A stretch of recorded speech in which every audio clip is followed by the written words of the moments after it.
তাদের বক্তব্য শুনে মনে হচ্ছে আমরা কিছু দুটি আলাদা জিনিস তারা বুঝতেই পারছেন না।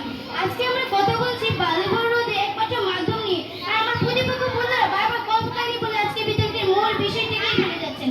মাননীয় মডারেটর, আজকের বিতর্কের বিষয়টি হলো বাল্যবিবাহ রোধে কঠোর আইনের একমাত্র মাধ্যম।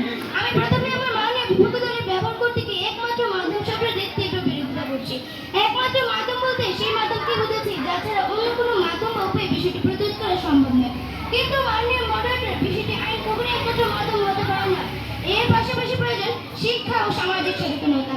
মাননীয় মডারেটর, বিপক্ষ দলের বক্তব্য থেকে একটু ভালো করে লক্ষ্য করলে বোঝা যায় যে আমরা কেন আইনকে একমাত্র মাধ্যম হিসেবে রাখছি না।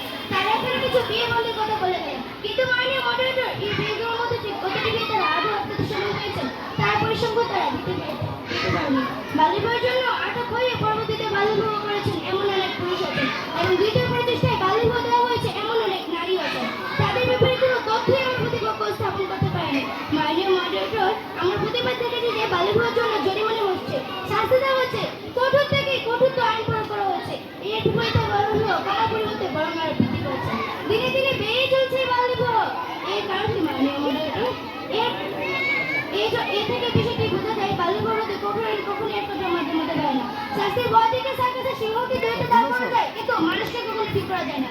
আর আমাদের তো কথাই নেই। মানব বিচার মন্ডলী, আমরা কিভাবে আইনের উপর আস্থা রাখবো যখন আইনের লোকে আইনের ঘরে বসে বাল্যবিবাহ দিচ্ছে? কিভাবে ভরসা রাখবো সেই আইনের উপর যেখানে আইনের কাজে ইশারায় টাকার বিনিময়ে বাল্যবিবাহ দিচ্ছেন, যার মধ্যে কয়েকজনের নাম ঠিকানা সহ তাদের পরিচয় আমাদের পূর্ববর্তী বক্তারা ইতিমধ্যে উল্লেখ করে গেছেন। মাননীয় মডারেটর, আমার প্রতিপক্ষের বক্তারা মোবাইলের মাধ্যমে আইনি সহায়তার কথা বলে গেলেন। এবার আসা যাক এই প্রসঙ্গে। মাননীয় মডারেটর, আইনি সহায়তার জন্য 999 নম্বরে বিগত 6 বছরের সহায়তা চাওয়া হয়েছে মাত্র 5 কোটির উপরে। এর মধ্যে সহায়তা প্রদান করা হয়েছে মাত্র 2 কোটি। বাকি 2 কোটির কোনো খবরই নেই। এবং সেই 5 কোটি সহায়তার মধ্যে পুলিশি সহায়তা বা আইনি সহায়তা করা হয়েছে মাত্র 12 লক্ষ, যা 5 কোটি 2.2%। তথ্যসূত্র কালের কণ্ঠ 5 ডিসেম্বর 2023। অপরদিকে বার্ধতা পরিসমাজ নামক একটি সংগঠন 2019 এবং 2020 এই 2 বছরে প্রায় 2313টি বাল্যবিবাহ প্রতিরোধ করে, এবং ওয়ার বিশেষের মাত্র 1 বছর 552টি বাল্যবিবাহ প্রতিরোধ করে। তার পাশাপাশি আরেকটি সংগঠন প্ল্যান ইন্টারন্যাশনাল বাংলাদেশ বলে ঝালকাঠি সহ আরো 39টি উপজেলায় বাল্যবিবাহ প্রতিরোধ সংগঠন গড়ে তোলে, এবং 1,35,185 জন কিশোর কিশোরীকে এই প্রসঙ্গে সংযুক্ত করে।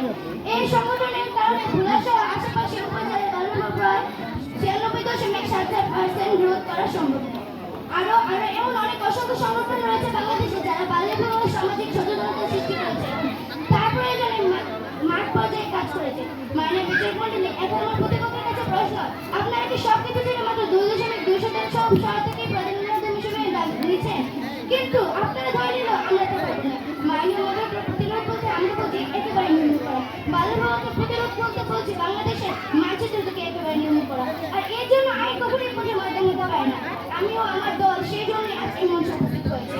মাননীয় মডারেটর, 2014 সালে ইউনিসেফের পরিসংখ্যানে দেখা গেছে বাল্যবিবাহের জন্য অন্যতম প্রধান কারণ দরিদ্রতা। এই দরিদ্রতা দূর করে আইন কিভাবে নিজ ভূমিকা পালন করে বা আইন কতটুকু সক্ষম তা প্রতিপক্ষ বন্ধুরা দেখাতে ব্যর্থ হয়েছেন। এছাড়া মাননীয় মডারেটর, আমার প্রতিপক্ষ দলের বক্তারা বলে গেলেন আইন পুরোপুরি প্রণয়ন করতে আমরা প্রতিপক্ষ বন্ধুরা তার জন্য সামাজিক সচেতনতা ও শিক্ষা প্রয়োজন। আপনি শিক্ষা ছাড়া কখনো আইন সম্পর্কে জানতে পারবেন না, সামাজিক সচেতনতা ও আপনি জনগণকে মানতে পারবেন না। অর্থাৎ আইন প্রয়োগের জন্য সামাজিক সচেতনতা ও শিক্ষা সচেতনতা অপরিসীম।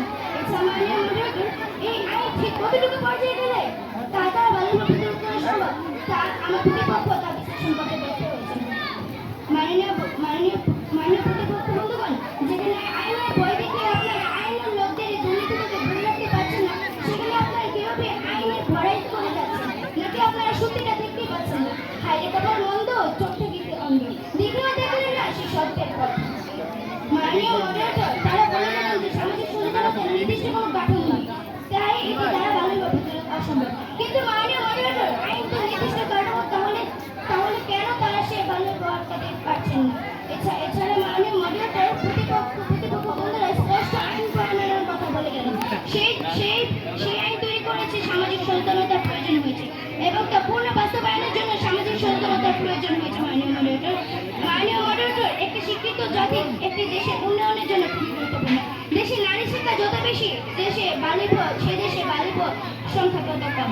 আমার আমার আমরা সেই দিকগুলো আজকে এই মঞ্চে উপস্থাপন করতে সক্ষম হয়েছি এবং আমরা বাল্যবিবাহ রোধের একটি বাস্তব দিক দেখে গেছি, কিন্তু আইন দ্বারা কিভাবে বাল্যবিবাহ প্রতিরোধ সম্ভব তার কোনো বাস্তবাধিক বা পথ আমরা প্রতিপক্ষ উপস্থাপন করতে পারিনি। তাই আমরা আবার বলছি, বাল্যবিবাহ রোধে আইন কখনোই একমাত্র মাধ্যম হতে পারে না। বাল্যবিবাহ প্রতিরোধে সামাজিক সচেতনতা, ধর্মীয় সচেতনতা, পারিবারিক সচেতনতা, শিক্ষার পাশাপাশি আইন আইন আইন প্রয়োগে বাল্যবিবাহ প্রতিরোধ কার্যকর ভূমিকা পালন করে। সামাজিক সচেতনতা ও শিক্ষার সচেতনতা কখনই বাল্যবিবাহকে প্রতিরোধ করতে পারে না।